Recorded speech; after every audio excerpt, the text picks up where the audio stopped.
ঘন কুয়াশায় চাঁদপুরের মেঘনা নদীতে 2 লঞ্চের সংঘর্ষে 4 জন নিহত হয়েছেন। আহত হয়েছেন বেশ কয়েকজন। রাত 2টার দিকে হাইমচরের হামিদচর এলাকায় মেঘনা নদীতে এই দুর্ঘটনা ঘটে। BIWTA traffic inspector Mizanur Rahman বিষয়টি নিশ্চিত করে জানান, ভোলার ঘোষেরহাট থেকে ছেড়ে আসা ঢাকাগামী এমভি জাকির সম্রাট 3 লঞ্চের সঙ্গে ঢাকা থেকে বরিশালগামী এফভি অ্যাডভেঞ্চার 9 লঞ্চটির সঙ্গে ধাক্কা লাগে। এ সময় 4 জন নিহত হন। ঘন কুয়াশার কারণে এই দুর্ঘটনা ঘটে বলে জানান তিনি। হতাহতদের উদ্ধার করে ঢাকাগামী আরেকটি লঞ্চ এফভি কর্ণফুলী, এছাড়াও নিহতদের মরদেহ এবং গুরুতর আহতদের যাত্রীদের নিয়ে ক্ষতিগ্রস্ত জাকির সম্রাট 3 লঞ্চটি দ্রুত ঢাকার উদ্দেশ্যে ছেড়ে যায়। আরো জানাতে চাঁদপুর থেকে যুক্ত হচ্ছেন সহকর্মী মনিরুজ্জামান বাবলু। মনিরুজ্জামান বাবলু, দুর্ঘটনার ব্যাপারে বিস্তারিত জানাবেন। আর কেউ নিখোঁজ আছে কি না?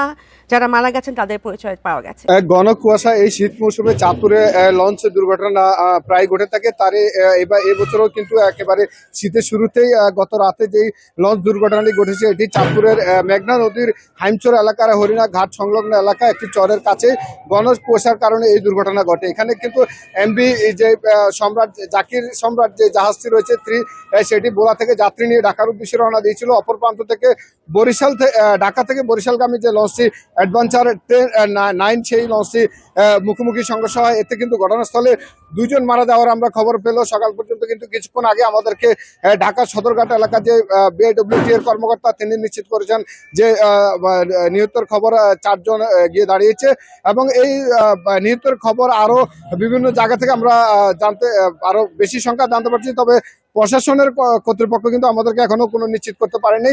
আমরা কথা বলেছিলাম চাঁদপুর যে নৌ পুলিশের সাথে, তারা এখনো নিশ্চিত হতে পারেনি। কারণ গত রাতেই যখন এই দুর্ঘটনা ঘটে তখন ঢাকাগামী আরেকটি লঞ্চে করে কিন্তু যাত্রীদেরকে ঢাকা নেওয়া হয় এবং যারা গুরুতর আহত হয়েছে তাদেরকে ঢাকা হাসপাতালে ভর্তি করা হয়েছে এবং যারা মারা গেছেন তাদেরও আমরা এখনো পরিচয় শনাক্ত হতে পারিনি। তবে আমরা এতটুকু জানি যে চাঁদপুরের এই লঞ্চ ঘাটে আমি এখন দাঁড়িয়ে রয়েছি, এই লঞ্চ ঘাটে কিন্তু এই দুর্ঘটনা কবলিত 2টি লঞ্চ কিন্তু এখানে ভিড়ায় নাই এবং এখানে এই 2টি লঞ্চে কিন্তু বরিশাল এবং ঢাকা যাতায়াত করে। অতএব এই যাত্রী ধারণা করা হচ্ছে এরা বরিশালের যাত্রী হয়ে থাকতে পারে।